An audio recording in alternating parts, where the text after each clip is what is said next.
पश्चिम बंगाल में होने वाला है सबसे बड़ा सियासी धमाका। क्या शुवेंदु अधिकारी की सरकार अब गिरने की कगार पर पहुंच चुकी है? ममता बनर्जी ने ऐसा दांव यहां पर चल दिया है जिससे बीजेपी के अंदर भी हलचल यहां पर बढ़ा दी है। जी हाँ, और वो है 31 सीटें जिन पर अब सुप्रीम कोर्ट में लड़ाई यहां पर चल रही है। बंगाल की सत्ता का पूरा खेल यहाँ पे पलट भी सकता है और पलट भी रहा है जहां तक देखा जा सकता है। दर्शकों, अब बंगाल में खेला खत्म नहीं हुआ है बल्कि असली खेल जो है वो अब पहले से शुरू हो चुका है। नमस्कार, मैं हूं आपके साथ राधा राणा और आप देख रहे हैं टाइम एक्सप्रेस। दर्शकों, पश्चिम बंगाल की राजनीति में इस वक्त ऐसा तूफान यहाँ पर उठा है जिसने बीजेपी खेमे की नींदें उड़ाकर यहाँ पर रख दी है। जी हाँ, चुनाव जीतने के बाद जिस आत्मविश्वास के साथ बीजेपी जश्न यहाँ पर मना रही थी, उसी जीत पर सवाल यहाँ पर खड़े हो गए हैं। सवाल भी उठने लगे हैं और सवाल कोई छोटा मोटा यहाँ पर नहीं है बल्कि सीधे सवाल है 31 विधानसभा सीटों का। और उन्हीं विधानसभा सीटों पर यहाँ पर सवाल भी उठ रहे हैं।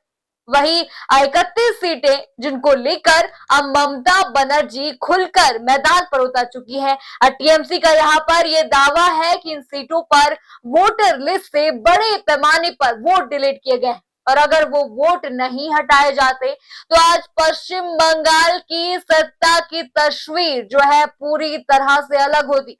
यहाँ पर जो है ममता बनर्जी की सरकार होती, शुवेंदु अधिकारी की सरकार यहाँ पर नहीं होती। यानी साफ शब्दों में कहे तो टीएमसी का यह आरोप है कि ममता बनर्जी चुनाव हारी नहीं है बल्कि उन्हें यहाँ पर हराया गया है। जी हाँ, और अब दीदी इस लड़ाई को छोड़ने वाली नहीं है, बिल्कुल भी नहीं। वो बिल्कुल मजबूती से यहाँ पर खड़ी है। ममता बनर्जी पहले भी कई बार बीजेपी पर वोट चोरी, चुनावी गड़बड़ी और लोकतंत्र को कमजोर करने के आरोप लगा चुकी है, लेकिन इस बार मामला सिर्फ प्रेस कॉन्फ्रेंस तक सीमित नहीं रहा। अब लड़ाई सीधे सुप्रीम कोर्ट और हाई कोर्ट तक यहाँ पर पहुंच चुकी है और यहीं से बीजेपी की मुश्किलें जो है वो बढ़ती नजर आ रही है और बढ़ती भी दिखाई दे रही। सबसे बड़ा धमाका तब यहाँ पर हुआ जब ममता बनर्जी खुद काला कोट पहनकर कलकत्ता हाई कोर्ट पहुंच गए। जी हाँ, बंगाल की पूर्व मुख्यमंत्री खुद अदालत में खड़ी होकर दलील देती यहाँ पर दिखाई दी है। जैसे ही ममता का वीडियो सामने आया, सोशल मीडिया पर आग सी लग गई, हलचल सी फैल गई। किसी ने लिखा दीदी अभी खत्म नहीं हुई है, किसी ने कहा ममता अकेले पूरे बीजेपी पर भारी यहाँ पर पड़ रही है, तो किसी ने साफ लिखा अगर 31 सीटों का मामला सही निकला तो बंगाल में बीजेपी सरकार ज्यादा दिन जो है यहाँ पर टिक नहीं पाएगी। और दर्शकों, अब सोशल मीडिया पर एक लाइन जो है सबसे ज्यादा वायरल यहाँ पर हो रही है। अब वो लाइन ये है कि खेला अभी बाकी है। दरअसल टीएमसी का यह आरोप है कि जिन 31 सीटों पर पार्टी हारी है वही जो है जीत का अंतर उन वोटों से भी कम था जिन्हें एसआईआर यानी स्पेशल इंसेंटिव रिवीजन के दौरान हटाया गया।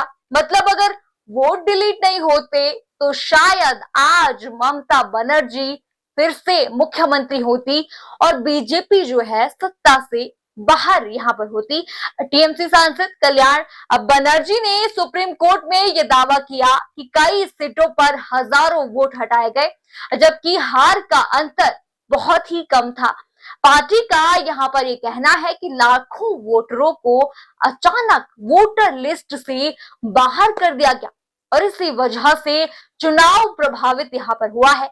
और दर्शकों, अब यही मुद्दा बंगाल की राजनीति में सबसे बड़ा बम बन चुका है, क्योंकि अगर कोर्ट में यह मामला गंभीर साबित होता है तो बंगाल की राजनीति में ऐसा भूचाल आ सकता है जिसकी किसी ने भी कल्पना अभी तक नहीं की गई होगी, किसी ने कल्पना नहीं की होगी।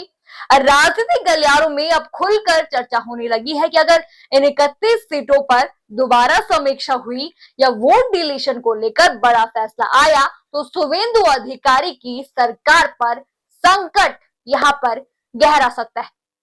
जी हाँ दर्शकों, अभी बीजेपी सत्ता में जरूर है लेकिन टीएमसी समर्थकों का कहना यहाँ पर यह है कि दीदी बीजेपी को आराम से सरकार चलाने यहाँ पर नहीं देंगी। सोशल मीडिया पर टीएमसी समर्थक लगातार लिख रहे हैं ममता लड़ रही है और अंत तक वे लड़ेंगी। दीदी झुकने वालों में से यहाँ पर नहीं है। अगर वोट वापस आए तो सरकार भी वापसी आएगी। ये जो है सोशल मीडिया पर ट्रेंड कर रहे हैं, उनके समर्थक ये कह रहे हैं। और दोस्तों, टीएमसी ने अपने आधिकारिक ट्विटर अकाउंट पर भी ममता बनर्जी की जमकर तारीफ की है। पार्टी ने लिखा, नो लीडर लाइक हर, यानी देश में ममता जैसा कोई भी नेता अभी तक नहीं था और कोई भी नेता जो है होगा नहीं। पार्टी ने कहा कि ममता मुश्किल समय में जनता का साथ नहीं छोड़ती, वो संविधान और लोकतंत्र की रक्षा के लिए आखिरी सांस तक लड़ती है। यानी साफ है, ममता बनर्जी अब इस लड़ाई को सिर्फ चुनावी हार नहीं बल्कि जनता का अधिकार बनाकर पेश यहाँ पर कर रही है। और यही वजह यहाँ पर यह है कि वो लगातार अदालत, चुनाव आयोग और बीजेपी पर हमलावर बनी हुई है। वो लगातार इस पर हमला कर रही है। दूसरी तरफ बीजेपी इन सभी आरोपों को बेबुनियाद बता रहे। बीजेपी के कई नेताओं का यहाँ पर कहना है कि जनता ने टीएमसी को नकार दिया और ममता अब हार स्वीकार नहीं कर पा रही। लेकिन टीएमसी का यहाँ पर ये कहना है कि अगर वोट नहीं काटे जाते तो बीजेपी कभी सत्ता तक पहुंच ही नहीं पाती। और अब सबसे बड़ा सवाल यहाँ पर यह है कि क्या बंगाल में फिर से राजनीतिक उलटफेर यहाँ पर होने वाला है? क्या ममता बनर्जी सच में वापसी की तैयारी कर चुकी है? क्या सुप्रीम कोर्ट की सुनवाई बीजेपी सरकार की मुश्किलें यहाँ पर बढ़ा सकती है? और क्या शुवेंदु अधिकारी की कुर्सी खतरे में पड़ सकती है? फिलहाल एक बात बिल्कुल यहाँ पर साफ है, ममता बनर्जी अभी भी रुकी नहीं है, दीदी अभी भी झुकी नहीं है और बंगाल की राजनीति में अभी जो है सबसे बड़ा खेल यहाँ पर बाकी है। और ममता दीदी जो है ताकतवर से खड़ी है, मजबूती से खड़ी है, वो लड़ रही है, खुद जो है वकील की पोशाक पहनकर खड़ी है। वहां पर ये खबरें भी सामने आई कि वहां पर जो है हिंसा हुई, हमला हुआ उन पर, लेकिन ये अभी साफ नहीं हुआ है कि क्या वोट चोरी हुई है, क्या वोट जो है डिलीट हुए हैं। जो वोट डिलीट हुए हैं अगर वो वापसी आते हैं तो क्या ममता बनर्जी फिर से सत्ता में आएंगी? आपको क्या लगता है? क्या शुवेंदु अधिकारी ने गलत किया? क्या बीजेपी ने गलत किया? ये एसआईआर का मुद्दा सही है या गलत? हमें कमेंट सेक्शन में जरूर बताइए। और आप किसके समर्थन में हैं? क्या ममता दीदी इस वक्त जो है आनी चाहिए सत्ता में? हमें कमेंट सेक्शन में जरूर बताइए। और साथ ही बने रहिए टाइम्स एक्सप्रेस न्यूज के साथ और साथ ही चैनल को सब्सक्राइब करना ना भूलें। धन्यवाद।